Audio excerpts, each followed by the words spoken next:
Lift irrigation పనులు కూటమి ప్రభుత్వం ఆపిందని చెప్పి మాట్లాడిన రేవంత్ రెడ్డి గారి వ్యాఖ్యలు అవాస్తవం. రేవంత్ రెడ్డి గారి రాజకీయ లబ్ధి కోసమో, పార్టీ ఉనికి కోసమో, ప్రభుత్వ ఉనికి కోసమో చంద్రబాబు నాయుడు గారిని రాయలసీమ ద్రోహిగా చిత్రీకరించే ప్రయత్నం అనేది ఇది మంచి పద్ధతి కాదు. జగన్మోహన్ రెడ్డి గారి ప్రభుత్వ హయాంలో 2020లో ఎటువంటి అనుమతులు తీసుకోకుండా రాయలసీమ లిఫ్ట్ ఇరిగేషన్ పనుల్ని ప్రారంభించడం, రాయలసీమకి 3 టీఎంసీల వాటర్ అని చెప్పేసి పెద్ద పెద్ద హోర్డింగ్స్ తో యాడ్స్ ఇవ్వడం వల్ల నాటి తెలంగాణ ప్రభుత్వం ఎన్జీటీలోను కోర్టులోను కేసులు వేయడం వల్ల కేంద్రం జోక్యంతో కోర్టులు ఎన్జీటీ రాయలసీమ లిఫ్ట్ ఇరిగేషన్ పనుల్ని ఆపడం జరిగింది. జగన్మోహన్ రెడ్డి గారి యొక్క అవగాహన రాహిత్యం, అధికార దురహంకారంతో ఎటువంటి అనుమతులు తీసుకోకుండా రాయలసీమ లిఫ్ట్ ఇరిగేషన్ పనులను ప్రారంభించడం జగన్మోహన్ రెడ్డి గారి అవివేకానికి నిదర్శనమైతే ఈ రోజు రాయలసీమ ద్రోహిగా జగన్మోహన్ రెడ్డి గారిని చరిత్ర చెప్తా ఉంటే వైఎస్ఆర్ కాంగ్రెస్ పార్టీ నాయకులు చంద్రబాబు గారిని ఆ దిశగా చిత్రీకరించే ప్రయత్నం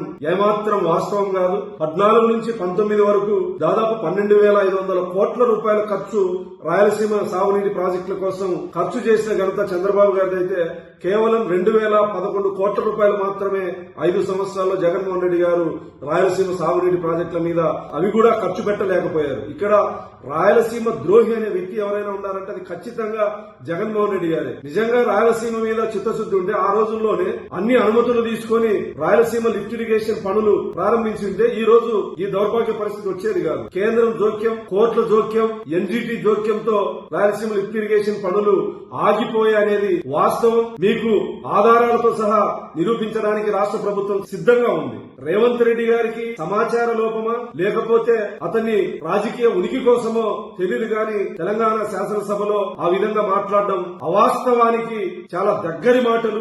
అందులో ఏమాత్రం వాస్తవాలు లేవని చెప్పి ఈ సందర్భంగా తెలియజేస్తాను. వైఎస్ఆర్ కాంగ్రెస్ పార్టీ నాయకులకి రాయలసీమ ప్రజలు అమాయకులు కాదు. 14 నుంచి 19 వరకు రాయలసీమ ఇరిగేషన్ కి ఎవరు చిత్తశుద్ధితో పనిచేశారు, అదేవిధంగా 19 నుంచి 24 వరకు జగన్మోహన్ రెడ్డి గారు ఏం చేశారు అనేది రాయలసీమ ప్రజలకు, రైతులకి స్పష్టంగా తెలుసు. మీరు ఎన్ని నాటకాలు ఆడినా రాయలసీమ రైతులు నమ్మరని సందర్భంగా తెలియజేస్తూ తెలంగాణ రాజకీయాల్లో ప్రతిపక్షం గాని అధికార పక్షం గాని చంద్రబాబు గారి నామస్మరణ లేకుండా మీ రాజకీయాలు నడవమేమో ఈ సందర్భంగా నేను కేసీఆర్ గారికి, రేవంత్ రెడ్డి గారికి చెప్తా ఉన్నా. ఎందుకు చంద్రబాబు గారి నామస్మరణ?